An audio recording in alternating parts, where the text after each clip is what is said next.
Eesti Tõuloomakasvatuse Liit korraldas 2012. aasta 17. oktoobril seminari nimetusega Ohustatud tõugude säilitamise aretuslikud abinõud. Ülenurmel Eesti Põllumajandusmuuseumis toimunud seminari käigus esitleti ka samanimelist õppematerjali. Rahvusvahelise määratluse kohaselt loetakse täna ohustatuks Eesti maatõugu veist ja Eesti vutti ning 3 kohalikku tõuguhobuseid: Eesti hobust, Eesti raskeveohobust ja Tori hobuse universaalaretussuunda. Ikkagi see sakslaste ütelus "Wer schreibt, der bleibt" on tähtis ja et kes kirjutab, see jääb.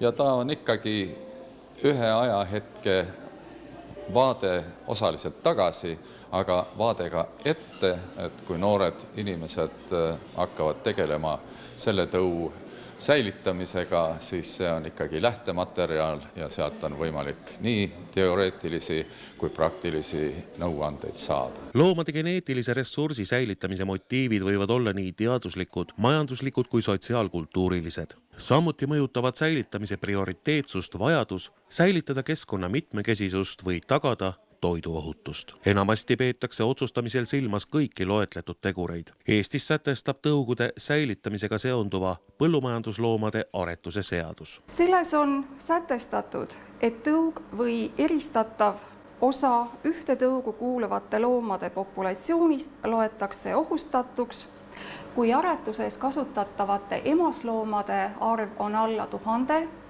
või isasloomade arv on alla 20 ja emaslindude arv on alla 10 000 või isaslindude arv on alla 1000. Ohustatud tõugude säilitamisele rakendatakse täna meetmeid nii väärtuslike geenide kui rahvusliku kultuuripärandi säilimise aspektist. Vanad tõud on paremini kohanenud konkreetse keskkonnaga. Loomad on haigusresistentsemad ja nende toodang on antud tootmissüsteemides optimaalsem. Esimesena andis seminaril ülevaate Eesti vuti hetkeolukorrast professor Harald Tikk. Aastatel 1977 kuni 1987 Kaiaveres aretatud Eesti vutitõu kõige raskem periood langes 1992. aastal toimunud põllumajandusreformi aegadesse. Väikefarmer härra Treieri abil, kellel oli veel peale 92 aastat sidemed Moskva meditsiiniinstituutidega, kuhu ta tarnis siis viljastatud vutimune. See suutis tagada, et Eesti vutipopulatsioon säilis siis ühes kohas ja oli teatud määral ka selektsiooni all. Ja kui ajad läksid natuke paremaks sajandivahetusel, siis saime ka toetust vutile kui hääbuvale tõule. Ja praegu on vutitõu seisund Eestis minu arvates vastab endale vähemalt 4+. Täna tegutseb Eestis 2 suuremat vutikasvatusfarmi, Äksis ja Matjamaal. Viimane neist on Euroopa üks suurimaid vutikasvatusi, kus munejaid linde juba 20 000 ringis. Väiksemaid, mõnesaja emasvutiga tegutsevaid farme loetakse täna Eestis kokku 2-3. Vutt on siiski siin Põhjamaades jäänud niisuguseks alternatiivseks linnuks, toodangulinnuks ja tal ei ole väga suurt mõju olnud linnukasvatussaaduste tootmise üldmahtu. Aga maailmas on see asi nii, et Hiinas ja eriti Brasiilias on plahvatuslikult suurenenud vutikasvatus ja siin minnakse seda teed, et vutimunaga valgu ja rasva tootmine on mitmed korda kiirem ja ökonoomsem, kui seda on teha näiteks ka kõrgetoodangulise piimaveisega. Suurimateks edupiduriteks võib Eesti vuti kasvatamisel pidada tarbimise sesoonsust ja inimeste madalat ostujõudu. Vutimuna ostmine aastas jaguneb nii 2 perioodi, see on siis paar kuud enne aastavahetust. Peale aastavahetust on kõik oma krediitkaardid tühjaks ostnud, siis ei osteta üldse ja muidugi paar kuud enne siis munadepühi, siis peaks vutid munema kohe nii, et kas või 10 muna päevas, eks ole, aga neid on väga raske reguleerida ja seetõttu ei saa seda vuttide arvu nimetamisväärselt suurendada, sest siin siseturg ja ka naabrite turg nagu Läti turg ja need dikteerivad meile selle liikumise ette.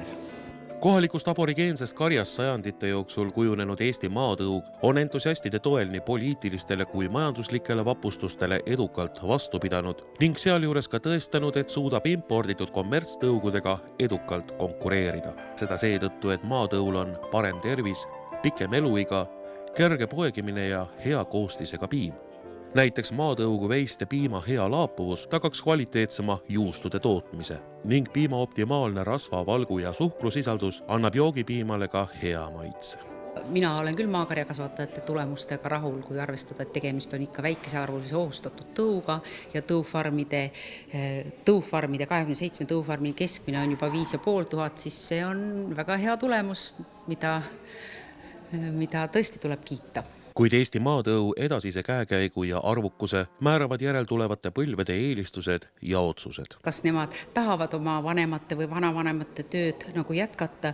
Siiamaani on nagu stabiilne, aga meil on väga palju selliseid maakarja omanikke, kes on juba üle keskea ja kuidas nende lapsed ja lapselapsed seda tööd teha tahavad, et tegelikult ju Eesti maatõu säilitamine ikkagi peaks olema selline järjepidev protsess, et kui on vanemad seda tõugu pidanud, et siis ka võiks ju lapsed pidada, aga tänapäeva elu on väga keeruline, et kindlust siin praegu küll ei ole midagi. Kuigi mina olen optimist, mina arvan, et alati, et seal, kus mingi asi juba negatiivse poole on keeranud, et küll ta siis jälle tagasi positiivseks läheb. Eesti maatõu tuleviku väljavaateid kujundab olulisel määral ka nende kasvatajate võimekus tootmissaadusi turustada ja väärindada. Paraku on meil kahjuks see asi, et meil on ikka see maakari ikka 2-3 kaupa ja sealt teda turustada, et see perekond peab olema siis väga optimistlik ja väga sihukene ettevõtlik, kes oma lehmade toodangut tahaks siis turustada.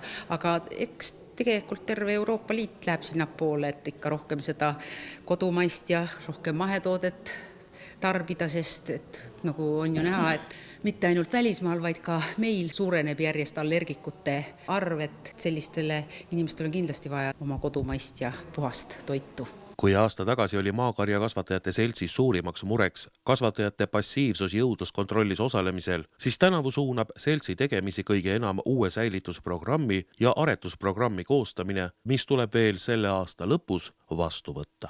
Maakarjakasvatajate ridadesse loodab selts täiendust ka arvukate näituse külastajate seast. Kui inimene näeb, et meil on maakari ilus, armas ja ka arenemisvõimeline olnud, et miks mitte suurendada, mitte ainult nüüd maakarjakasvatajad, vaid see on ka üleskutse nüüd meie kommertstõugude pidajatele, et miks mitte näiteks Holsteni või punase karja kõrval ei võiks olla ka 4-5 pealine maakari. Kui enne teist maailmasõda oli Eestimaal 20 000 maatõugu veist, siis tänaseks on nende populatsiooni suurus circa 1400 isendit. Ohustatud tõud on osa meie kultuuripärandist. Nad on väga olulised ka toiduohutuse tagamisel ja ka keskkonna säilitamisel.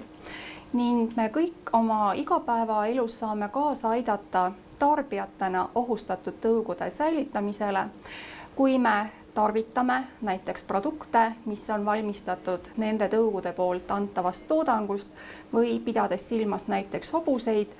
Me oma vaba aega veedame koos hobustega ja naudime rohkem võimalusi puhkuse veetmiseks. Eesti hobusekasvatajate seltsi esindajad tutvustasid seminaril 3 kohaliku ohustatud tõu seisukorda. Kõige paremini käib käsi täna Eesti tõugu hobusel ning kõige enam on probleeme tori hobusega.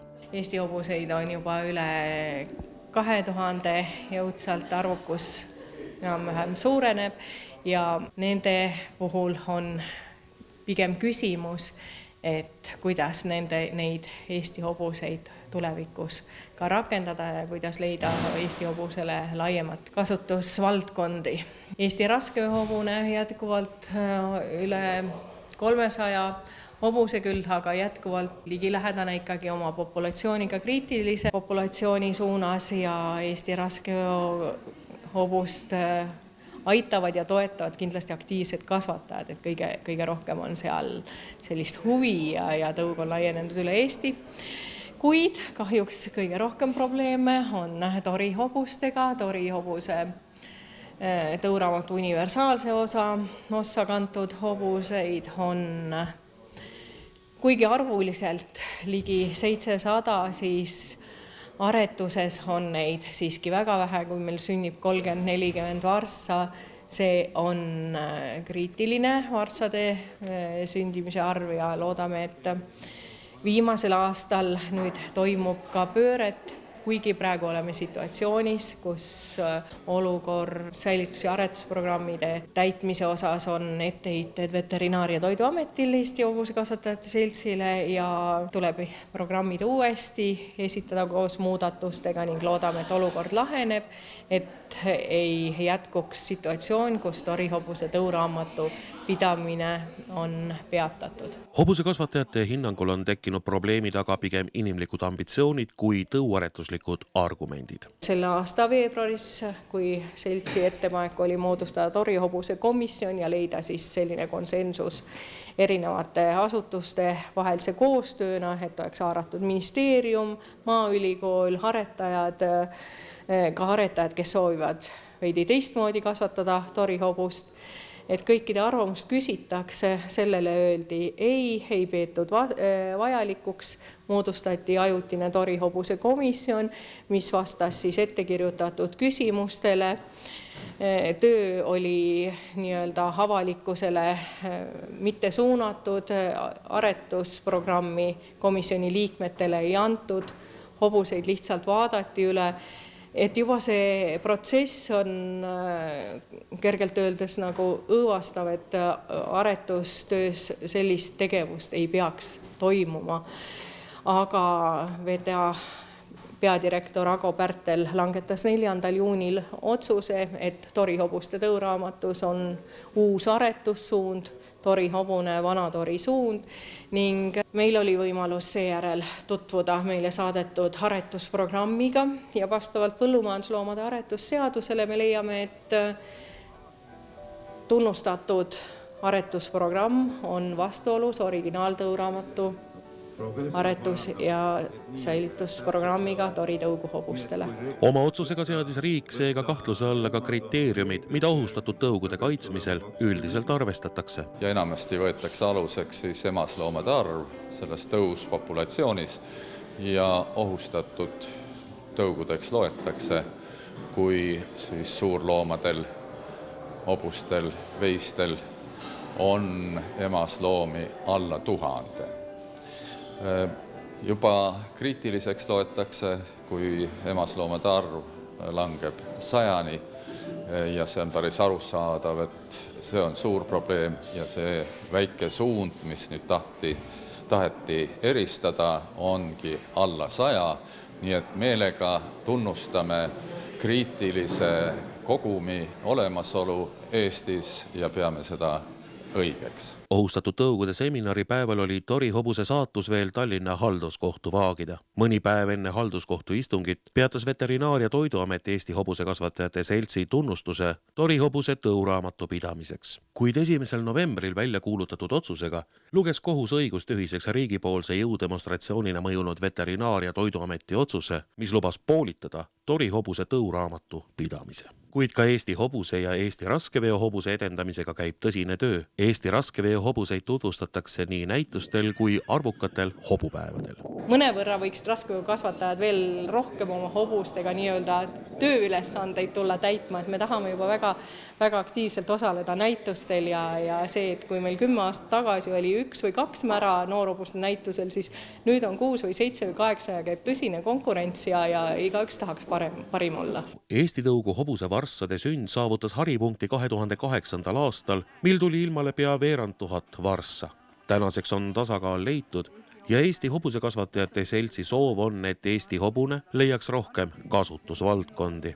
Sel aastal korraldas Eesti Hobusekasvatajate Selts 2 aastat kurgi all Eesti hobuse päeva, siis kui on selline hea aura ja kõik alad, mida Eesti hobusega ratsaspordi, ponispordi aladel teha saab, et siis see tõesti annab jälle südamesse jõudu, et Eesti hobune on võrdväärne teiste nii-öelda parimate poniklassi hobustega ka Euroopas. Tingimusi, mida ohustatud tõugude säilitamisel tuleb arvestada, võib mõne loomaliigi puhul ajalooliste realiteetide tõttu ka ülemäära rangeteks pidada. Kuid see on ka ainuke võimalus säilitada nende geenivaramut võimalikult mitmekesise ja elujõulisena.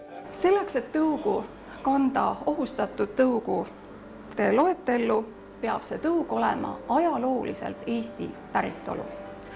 Ohustatud tõuaretuses lubatakse kasutada ainult sama tõugu ning on võimalik rakendada ka eriprogrammi ja selle kohaselt siis kasutada teist tõugu, aga seda üksnes sugulusaretuse vältimiseks. Saada isasloomi, kes ei ole emasloomadega sugulane, on tohutult raske, taas või tahtmata hakkab ikkagi sugulusaste suurenema ja sellega käib muidugi kaasas nii tervise kui jõuduse depressioon ja aeg-ajalt tuleb ikkagi kasutada ka sugulastõuge. Vastavalt kehtivale seadusandlusele peab ohustatud tõu säilitamiseks koostatavat säilitusprogrammi hakkama ellu viima konkreetne aretusorganisatsioon koos loomaomanikega. Paraku ei ole harvad juhused, mil need tõuaretuslikud aabitsatõed inimlikest ambitsioonidest ajendatud pürgimustele teed peavad andma.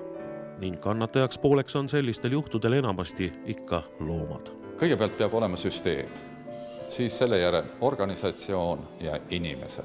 Eestis sageli kipub olema teistpidi, sest esile trügivad inimesed ja selle järel siis tuuakse organisatsioon ja siis vaadatakse, kas on ka vastavad loomi, linde, kellega tegeleda.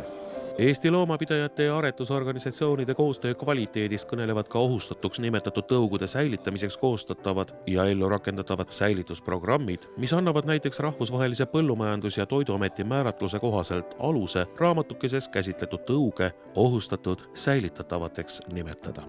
Organisatsioonid ja loomaomanikud, kes tegelevad ohustatud tõugude säilitamisega, näevad nende tõugude kasvatamist ka vähemasti 50 aasta pärast veel. Oma roll on selles kindlasti ka Eestis makstavatel toetustel. Näiteks Hollandis on 172 kohalikku tõugu ja mitte ühegi neist ohustatud tõugudesse kuuluva looma omanikule ei maksta Hollandis toetust.